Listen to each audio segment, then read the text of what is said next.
ನಮಸ್ಕಾರ ವೀಕ್ಷಕರೇ, ಪೌರ್ಣಿಮೆಯಲ್ಲಿನ ಗುರು ವಿಶೇಷ ಕಾರ್ಯಕ್ರಮಕ್ಕೆ ಸ್ವಾಗತ.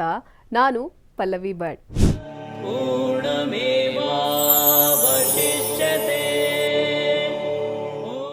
ಗುರುವೆಂದರೆ ಬರೀ ಎರಡಕ್ಷರವಲ್ಲ, ಹೇರಿದಿದೆ ಇದರ ಅರ್ಥ. ಪ್ರತಿ ಆಷಾಢ ಹುಣ್ಣಿಮೆಯನ್ನು ಗುರು ಪೂರ್ಣಿಮಾ ಅಂತ ಆಚರಿಸ್ತೇವೆ. ಯಾಕೆಂದ್ರೆ ನಮ್ಮ ಜೀವನದಲ್ಲಿ ಗುರುವಿಗೆ ಅತ್ಯಂತ ದೊಡ್ಡ ಪಾತ್ರ. ತಾಯಿ ಜನ್ಮ ಕೊಟ್ಟರೆ ತಂದೆ ನಮ್ಮನ್ನು ಸಾಕಿ ಸಲಹುತ್ತಾನೆ. ಆದರೆ ಗುರು ಜೀವನ ಪೂರ್ತಿ ನಮ್ಮಲ್ಲಿರುವ ಅಂಧಕಾರವನ್ನು ತೊಳೆದು ಅನ್ನದ ಮಾರ್ಗವನ್ನು ತೋರಿಸ್ತಾನೆ. ಹೀಗಾಗಿ ತಂದೆ, ತಾಯಿ, ಗುರು ಈ ಮೂವರು ಬೆಲೆ ಕಟ್ಟಲಾಗದವರು. ಇನ್ನು ಗುರು ಶಬ್ದವನ್ನು ವಿಶ್ಲೇಷಿಸಿದಾಗ ಗು ಎಂದರೆ ಅಂಧಕಾರ ಎಂದರ್ಥವಿದೆ. ರು ಎಂದರೆ ನಾಶಪಡಿಸುವವನು, ಅಂದರೆ ಅಂಧಕಾರವನ್ನ ನಾಶಪಡಿಸುವವನು ಗುರುವಾಗಿದ್ದಾನೆ.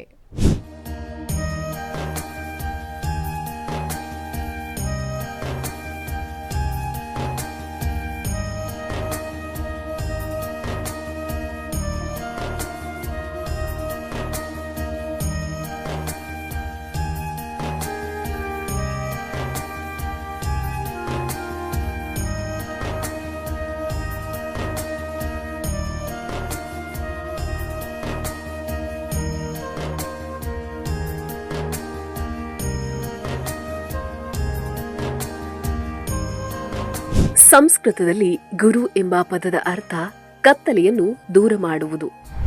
ಭಾರತೀಯ ಸಂಸ್ಕೃತಿ ಯಾವಾಗಲೂ ಗುರುಗಳನ್ನು ಗೌರವಿಸಿದೆ. ಗುರು ನಿಮಗೆ ಕಲಿಸುತ್ತಾರೆ, ಜ್ಞಾನೋದಯ ನೀಡುತ್ತಾರೆ ಮತ್ತು ಬೆಳಕಿನೆಡೆಗೆ ನಿಮ್ಮನ್ನು ನಡೆಸುತ್ತಾರೆ. ನಿಮಗೆ ಜ್ಞಾನದ ಬೆಳಕನ್ನು ನೀಡುವ ಮೂಲಕ ನಿಮ್ಮನ್ನು ದೇವರಿಗೆ ಇನ್ನಷ್ಟು ಹತ್ತಿರ ಆಗುವಂತೆ ಮಾಡುತ್ತಾರೆ. ಆಷಾಢ ತಿಂಗಳಲ್ಲಿ ಹುಣ್ಣಿಮೆಯ ದಿನದಂದು ಆಚರಿಸಲಾಗುವ ಗುರುಪೂರ್ಣಿಮಾ ತಿಥಿ ಇಂದು ಬೆಳಿಗ್ಗೆ 10:43ಕ್ಕೆ ಪ್ರಾರಂಭವಾಗಿ ನಾಳೆ ಬೆಳಿಗ್ಗೆ 8:06ಕ್ಕೆ ಕೊನೆಗೊಳ್ಳುತ್ತದೆ.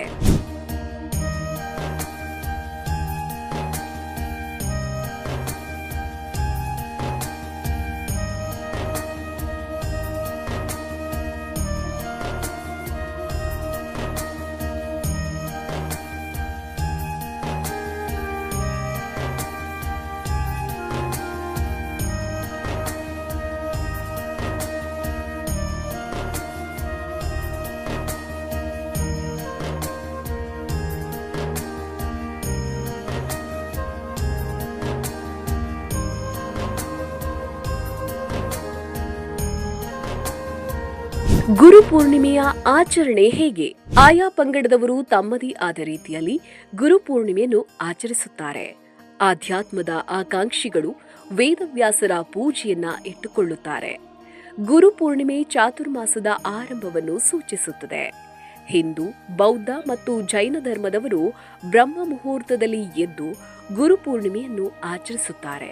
ಅವರು ತಮ್ಮ ಗುರುವಿನ ಮಂತ್ರಗಳನ್ನು ಪಠಿಸುತ್ತಾರೆ ಮತ್ತು ಧ್ಯಾನವನ್ನ ಕೂಡ ಮಾಡುತ್ತಾರೆ. ಬಳಿಕ ಅವರು ಗುರುಗಳ ಪಾದ ಪೂಜೆ ಮಾಡುತ್ತಾರೆ. ಆ ದಿನ ಸಾಧು ಸಂತರನ್ನು ಪೂಜಿಸಲಾಗುತ್ತದೆ ಮತ್ತು ಮಧ್ಯಾಹ್ನದ ಭೋಜನವನ್ನು ಕೂಡ ನೀಡಲಾಗುತ್ತದೆ. ದಿನವಿಡೀ ಸತ್ಸಂಗ ಕೂಡ ಇರುತ್ತದೆ. ಸನ್ಯಾಸ ತೆಗೆದುಕೊಳ್ಳ ಬಯಸುವವರು ಈ ದಿನವನ್ನು ಆಯ್ಕೆ ಮಾಡಿಕೊಳ್ಳುತ್ತಾರೆ. ಈ ದಿನ ಕೆಲವರು ತಮ್ಮ ಆಧ್ಯಾತ್ಮಿಕ ಜ್ಞಾನ ಮತ್ತು ಗುರಿಗಳನ್ನು ಮುಂದುವರೆಸಲು ಹೊಸ ನಿರ್ಣಯಗಳನ್ನು ಮತ್ತು ಕೆಲವರು ಉಪವಾಸವನ್ನ ಮಾಡಬಹುದು. ಕೆಲವರು ಮೌನ ವ್ರತವನ್ನು ಆಚರಿಸಿ ಇಡೀ ದಿನವನ್ನು ಆಧ್ಯಾತ್ಮಿಕ ಮತ್ತು ಧಾರ್ಮಿಕ ಪುಸ್ತಕಗಳ ಅಧ್ಯಯನದಲ್ಲಿ ಕಳೆಯುತ್ತಾರೆ. ತಮ್ಮ ಗುರುಗಳಿಗೆ ಧನ್ಯವಾದ ಹೇಳಿ ಅವರ ಆಶೀರ್ವಾದ ಪಡೆಯುವ ಪುಣ್ಯ ದಿನವಿದು. ಈ ದಿನ ಯೋಗ, ಸಾಧನೆ ಮತ್ತು ಧ್ಯಾನದ ಅಭ್ಯಾಸಕ್ಕೂ ಸೂಕ್ತವಾಗಿದೆ.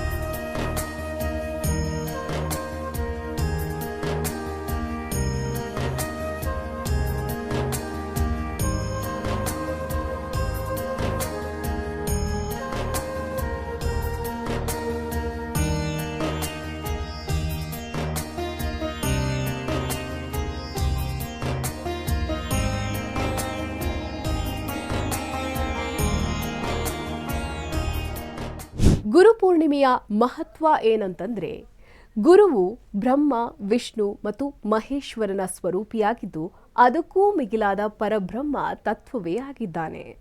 ಗುರುರ್ ಬ್ರಹ್ಮ, ಗುರುರ್ ವಿಷ್ಣು, ಗುರುರ್ ದೇವೋ ಮಹೇಶ್ವರಃ, ಗುರುರ್ ಸಾಕ್ಷಾತ್ ಪರಬ್ರಹ್ಮ, ತಸ್ಮೈ ಶ್ರೀ ಗುರುವೇ ನಮಃ. ಗುರುವು ನಮ್ಮೊಳಗೆ ಜ್ಞಾನವನ್ನು ಹುಟ್ಟಿಸುವ ಬ್ರಹ್ಮನಂತೆ, ನಮ್ಮ ಮನಸ್ಸಿನ ಜ್ಞಾನವನ್ನು ಸರಿಯಾದ ದಾರಿಗೆ ಕೊಂಡೊಯ್ಯುವ ವಿಷ್ಣುವಿನಂತೆ, ನಮ್ಮ ಜ್ಞಾನಕ್ಕೆ ಅಂಟಿಕೊಂಡಿರುವ ತಪ್ಪು ಪರಿಕಲ್ಪನೆಗಳನ್ನು ನಾಶಪಡಿಸುವ ಶಿವನಂತೆ. ಹಾಗಾಗಿ ಗುರುವು ನಮಗೆ ಪರಮ ದೈವದಂತೆ ನಾವು ನಮ್ಮ ಗುರುವನ್ನ ಪೂಜಿಸಬೇಕು ಮತ್ತು ಅವರಿಗೆ ಗೌರವವನ್ನ ನೀಡಬೇಕು.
ಈ ದಿನವನ್ನು ಶಿವನು ಸಪ್ತರ್ಷಿಗಳಿಗೆ ಯೋಗ ವಿದ್ಯೆಯನ್ನು ಧಾರೆ ಎರೆದು ಪ್ರಥಮ ಗುರು ಆದ ದಿನ ಅಂತ ಆಚರಿಸುತ್ತಾರೆ.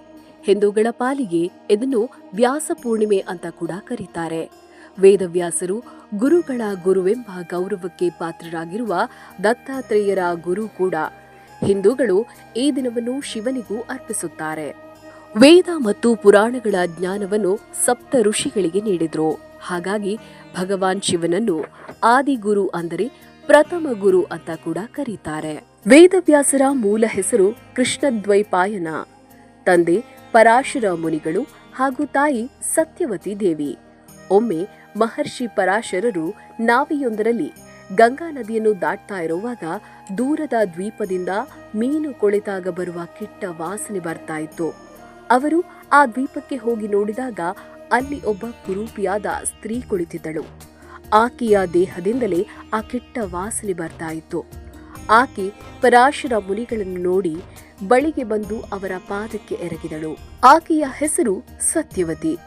ಆಕೆಯ ದೇಹದಿಂದ ಮೀನಿನ ವಾಸನೆ ಬರ್ತಾ ಇದ್ದಿದ್ರಿಂದ ಆಕೆಯನ್ನು ಮತ್ಸ್ಯಗಂಧಿ ಅಂತ ಮತ್ತು ಆ ವಾಸನೆಯು ಯೋಜನಾ ದೂರದವರೆಗೂ ಪಸರಿಸ್ತಾ ಇರೋದ್ರಿಂದ ಆಕೆಯನ್ನು ಯೋಜನಾ ಗಂಧಿ ಅಂತ ಕರೀತಾರೆ. ಆಕೆಯು ಮೂಲತಃ ಬೆಸ್ತರವಳಲ್ಲ. ಅದ್ರಿಕೆ ಎಂಬ ಒಬ್ಬಳು ಅಪ್ಸರಿಯು ಬ್ರಹ್ಮನ ಶಾಪದಿಂದಾಗಿ ಮತ್ಸ್ಯಕನ್ಯೆಯಾಗಿದ್ದಳು.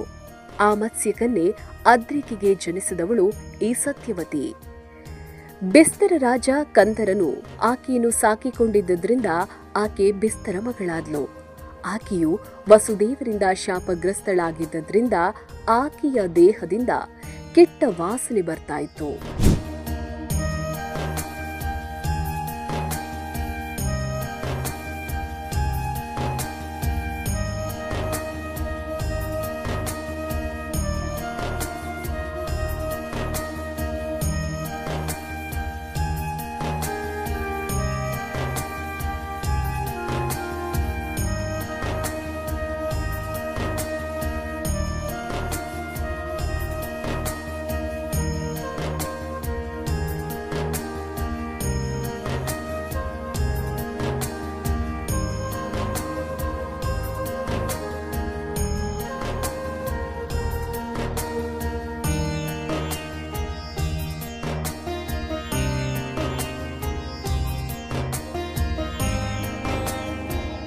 ವಿಷ್ಣುವಿನ ಅಂಶವಿರುವ ತಾವು ಈ ಸ್ಥಳಕ್ಕೆ ಬಂದಿದ್ದರಿಂದ ಈ ದ್ವೀಪ ಪಾವನವಾಯಿತು. ನನ್ನ ಶಾಪ ವಿಮೋಚನೆ ಮಾಡಬೇಕೆಂದು ಆಕೆ ಪರಾಶರರನ್ನು ಪ್ರಾರ್ಥಿಸಿದಾಗ ಮಹರ್ಷಿಗಳು ಆಕೆಯನ್ನು ಸ್ಪರ್ಶಿಸಿ ಅವಳ ಶಾಪ ವಿಮೋಚನೆಯನ್ನ ಮಾಡಿದ್ರು. ಅವಳು ಸುರೂಪಿಯಾಗಿ ಸುಗಂಧವನ್ನು ಹೊರಹೊಮ್ಮಿಸುವಂತವಳಾದ್ಲು. ನಂತರ ಪರಾಶರರು ಅಲ್ಲಿಯೇ ಅಗ್ನಿಯನ್ನು ಸ್ಥಾಪಿಸಿ ಗಾಂಧರ್ವ ರೀತಿಯಲ್ಲಿ ಆಕೆಯನ್ನು ವಿವಾಹವಾದರು. ಇವರಿಬ್ಬರಿಂದ ಜನಿಸಿದ ಮಗುವೆ ಕೃಷ್ಣ ದ್ವೈಪಾಯನ. ಅಂದರೆ ವ್ಯಾಸರು ಕೃಷ್ಣ ಎಂದರೆ ಕಪ್ಪು ಎಂತಲೂ, ದ್ವೈಪಾಯನ ಎಂದರೆ ಸುತ್ತಲೂ ನೀರು ಇರುವ ಪ್ರದೇಶ, ಅಂದರೆ ದ್ವೀಪ ಎಂತಲೂ ಅರ್ಥ. ಹೀಗೆ ವ್ಯಾಸರ ಬಣ್ಣ ಕಪ್ಪಾಗಿದ್ದು ದ್ವೀಪದಲ್ಲಿ ಜನಿಸಿದವರಾದ್ದರಿಂದ ಕೃಷ್ಣ ದ್ವೈಪಾಯನ ಎಂಬ ಹೆಸರು ಬಂದಿತು. ಈ ದ್ವೀಪವು ಈಗಿನ ಕಾಲದ ಉತ್ತರ ಪ್ರದೇಶದ ಜಲುವಾ ಜಿಲ್ಲೆಯ ಕಲ್ಪಿ ಎನ್ನುವ ಸ್ಥಳದ ಬಳಿ ಇದೆ.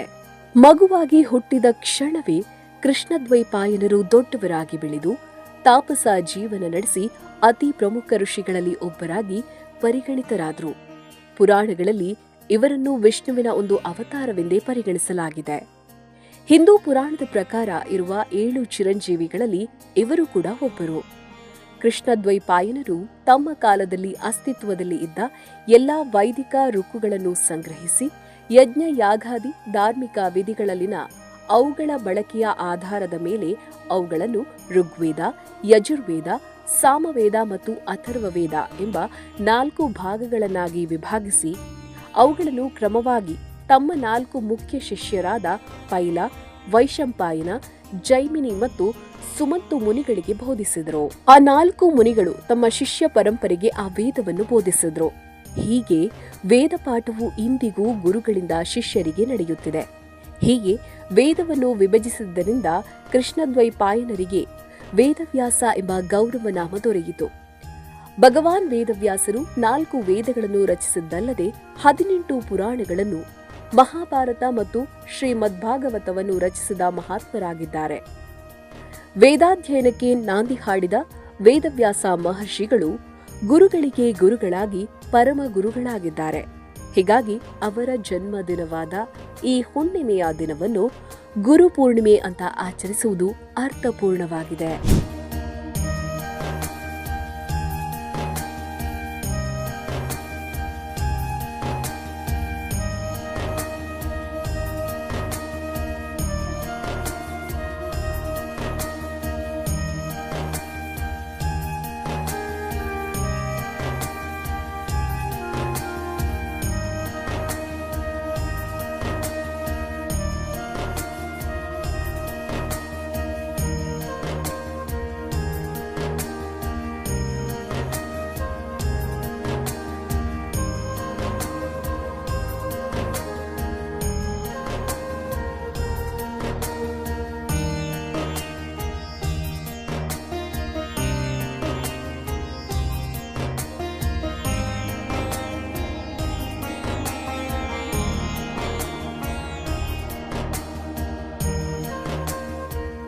ಹಿಂದೂಗಳಲ್ಲಿ ತಂದೆ ತಾಯಿಯ ನಂತರದ ಸ್ಥಾನ ಗುರುವಿನದ್ದಾಗಿದೆ. ನಮ್ಮ ಭವಿಷ್ಯವನ್ನು ರೂಪಿಸಿ ನಮ್ಮನ್ನು ವಿದ್ಯಾವಂತರನ್ನಾಗಿ ಮತ್ತು ಬುದ್ಧಿವಂತರನ್ನಾಗಿ ಮಾಡುವ ಜವಾಬ್ದಾರಿ ನಮ್ಮ ಗುರುಗಳದ್ದಾಗಿದೆ. ಆದ್ದರಿಂದಲೇ ಗುರುಪೂರ್ಣಿಮೆಯಂದು ಗುರುಗಳಿಗೆ ಗೌರವ ತೋರುವ ಸಲುವಾಗಿ ಈ ದಿನವನ್ನು ಆಚರಿಸಲಾಗುತ್ತದೆ. ವ್ಯಾಸರ ನೆನಪಿಗಾಗಿ ಈ ದಿವಸವನ್ನು ಆಚರಿಸಲಾಗುತ್ತದೆ. ಹಲವಾರು ದೇವಸ್ಥಾನಗಳಲ್ಲಿ ವ್ಯಾಸರ ಪೂಜೆಯನ್ನು ಕೂಡ ನೆರವೇರಿಸಲಾಗುತ್ತದೆ. ಇದೇ ದಿನದಂದು ಗುರುಗಳ ಪಾದಪೂಜೆಗಳನ್ನು ಕೂಡ ಮಾಡುತ್ತಾರೆ. ಯತಿಗಳು ಗುರುಪೂರ್ಣಿಮೆಯಂದು ಚಾತುರ್ಮಾಸ್ಯವನ್ನ ಆರಂಭಿಸುತ್ತಾರೆ. ವೇದವ್ಯಾಸರು ಇದೇ ದಿನದಂದು ಬ್ರಹ್ಮಸೂತ್ರಗಳ ರಚನೆಯನ್ನ ಪ್ರಾರಂಭಿಸಿದರಂತೆ. ಇದರ ಸ್ಮರಣಾರ್ಥಕವಾಗಿ ಈ ದಿನದಂದು ಬ್ರಹ್ಮಸೂತ್ರಗಳ ಪಠಣವನ್ನ ಮಾಡಲಾಗುತ್ತೆ. ಏಕಲವ್ಯನು ಇದೇ ದಿನದಂದು ತನ್ನ ಗುರು ದ್ರೋಣಾಚಾರ್ಯರಿಗೆ ಗುರು ಕಾಣಿಕೆಯಾಗಿ ತನ್ನ ಬಲಗೈ ಹೆಬ್ಬೆರಳನ್ನೇ ಕತ್ತರಿಸಿಕೊಟ್ಟನಂತೆ. ಇದಾಗಿತ್ತು ಈ ಹೊತ್ತಿನ ಪೌರ್ಣಿಮೆಯಲ್ಲಿನ ಗುರು ವಿಶೇಷ ಕಾರ್ಯಕ್ರಮ. ನೋಡ್ತಾರಿ ಅಶ್ವವೇಗ ನ್ಯೂಸ್. ನಮಸ್ಕಾರ.